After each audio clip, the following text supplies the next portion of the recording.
because I did use a number of instructional strategies. I used a PowerPoint. I had the kids create their own habitats and adaptations, their own specific animals.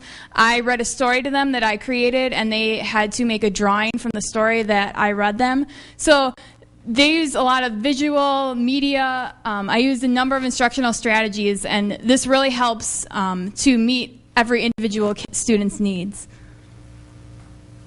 And this is just a copy of the PowerPoint explaining about various animals, both from Australia and the United States, and just the habitats they live in and the adaptations they have to have.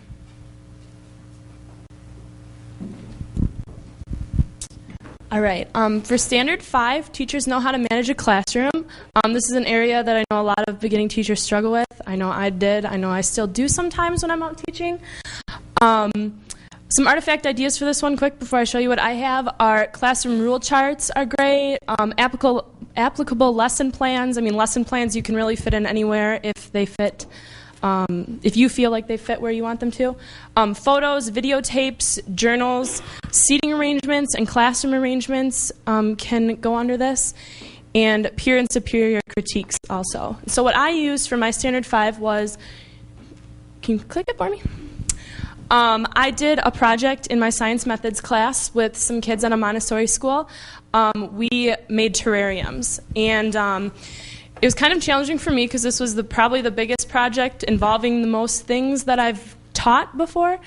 There was a lot of supplies, there was a lot of steps that had to be followed, and I really had to let the kids know what I wanted from them, what order they had to do it in, where they needed to be, or the terrariums wouldn't work and they would die, which we found out did happen to some of them, and to make sure that the project was completed the way I wanted it to. So on my portfolio, I included these photographs of us at the various stations. We were inside, we were outside, and then I also included the lesson plan that went along with it. So it showed my ability to manage a classroom because I was able to get all the kids to do what I wanted them to do, and it was actually a really successful project, and I hope they had as much fun doing it as I did. All right, Standard 6, teachers communicate well. This can be taken a number of ways. It could be something showing your communication with parents or guardians, or it could be taken as communication to the students using computer programs, media options, and just lesson plans, any lesson plans where you're featuring good communication styles. This can almost be anything. And projects that you do can also go under this standard. I personally included a parent-guardian brochure that explained my literacy program. And so this is something I would send home to the parents, giving the parents a heads up. Okay, this is what we're going to be working on in reading this year, and this is how you can help. So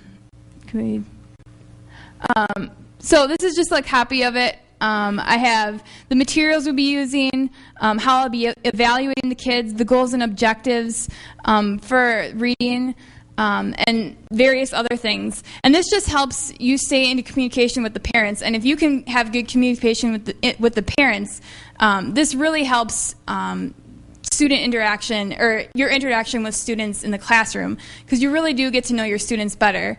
Their parents are spending their time with them almost as much as you are, or more, actually. So just having that collaboration and getting both opinions is really important. Standard 7, teachers are able to plan different kinds of lessons.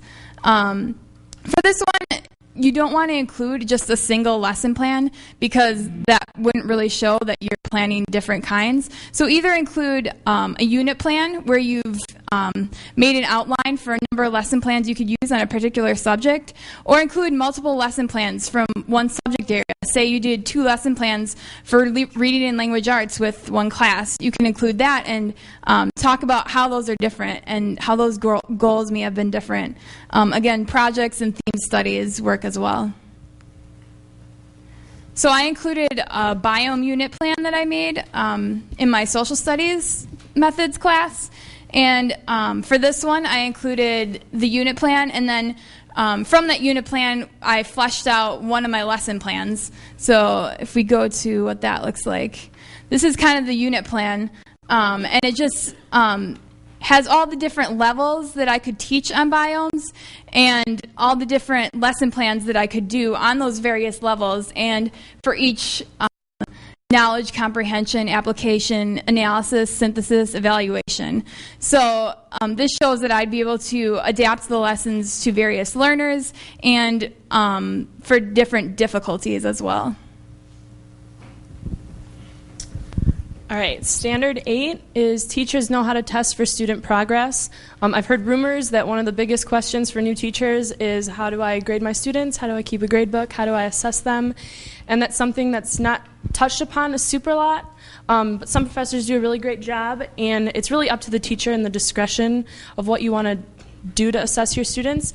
But some examples that you can put in your portfolio for this standard are grade books, student tests that show like maybe a test from the beginning of the year and a test at the end of the semester that you were teaching them that shows progression, assessments, running records, student work examples, anecdotal records, research projects, case studies. And what I used for Standard 8 was, if you want to click, this is part of my informal reading inventory that I administered to a second grade boy. I spent the semester with him. I did several running records on him, and then we also had to do an informal reading inventory. And for those of you that don't know what it is you test the student to find where their reading level is, where they should be reading, what's too difficult for them, and what's too easy for them. So it's kind of a long process. I didn't include the whole thing in my portfolio because it's about this thick, how many papers that me and him read together and went through. So this is just the final percentages and reading level that I found out. And then also I included in my portfolio that I didn't put up here because it's just lots of words and you don't have time to read it, is my reflection and how he changed and how I administered the informal reading inventory. So this shows that I can do this, and I was able to assess Lance, my second grader, and find his reading level. So that's why I put it under Standard 8. I don't have that one. Okay, we're at the home stretch here. Standard 9, teachers are able to evaluate themselves. These two are my favorite standards because they're the thickest part of my portfolio because I have all kinds of stuff for them. But anyway, teachers are able to evaluate themselves. Basically, you're going to write 80 billion reflection and evaluation papers in education, and pick your favorite one and put it in here is what I would recommend. And whatever accompanies it, lesson plans, that kind of thing.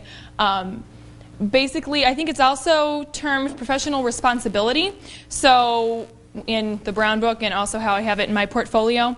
And so that's also where you can talk about how you're growing as a professional. So if you take opportunities to professionally develop yourself, like you're joining a professional development organization, student WIA, then that would be something to put in there. So again, letters or emails to parents or teachers or principals is something you could put in there because it's showing that you're able, if you were to, you could even write in there about how you're evaluating your communication with parents. This standard also talks about how you evaluate your actions and how they affect other people. So you could evaluate communication you've had with parents. You could have reflection papers, proof of involvement in professional development seminars. I have all of my certificates from Student WIA in here for professional development seminars that I attended. Oh yeah, and that's this one is a certificate of a professional development organization that I attended. I have about 80 of those in there, and it shows that I evaluate myself and my need to develop professionally. There we go, look. And I'm so proud of it. I should frame it and put it on my wall. But it shows that I took the initiative to go to a conference and that I accept the fact that I need to gain a lot more professionally. Standard 10. This is also called partnerships, but teachers are connected with other teachers and the community. This is often emails to teachers or parents, basically even anything community related. This is talking about how you, let's say you're a teacher, and what are you going to do with the community to enrich your students' learning experience? So often, for example, your teachers that are working with you right now, they're partnered with Carthage College to get more help for their students and to have students from Carthage College work with their students on the side if they need a little extra help. So that's a partnership that they're doing.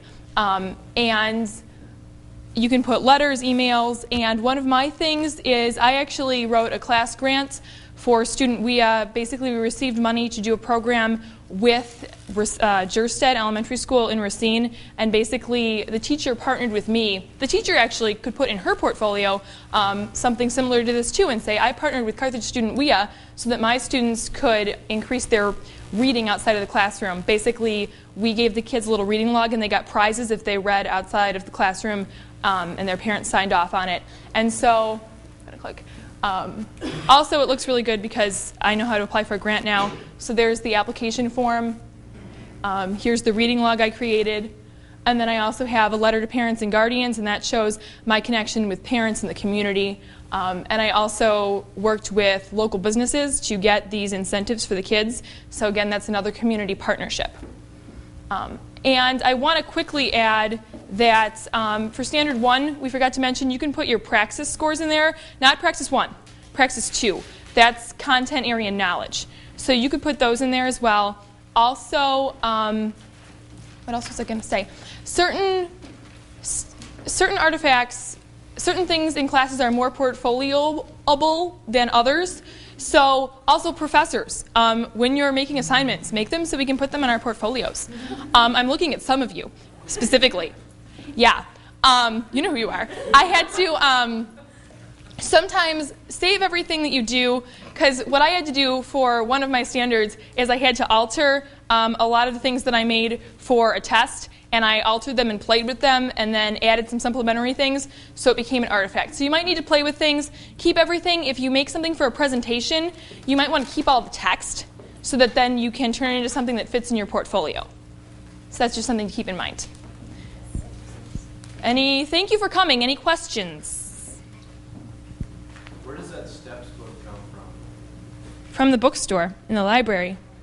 Well, no, not in the library. The bookstore in Lens. It used to, It used to come with the tabs you bought, but I haven't bought tabs since my freshman year, I'll be honest with you. But I heard that we have to make our own tabs now. Maybe one of the professors here would know? No? You buy blank ones in the bookstore. They're blank now? And then you make your own. Okay. They're So you extra do it. wide. They're still the extra wide ones. Okay. So you do have to make your own now, but this should still be available. Like I said, it doesn't look like this, but it is still called Carthage Steps or Building Blocks, this one says on it. So it's a good book. And also, if any of you want to come up and take a look at our portfolios and leaf through them, you are more than welcome to. Is there any other questions, comments, jokes, anything? That's okay. Hi. All right, well, thank you so much for coming.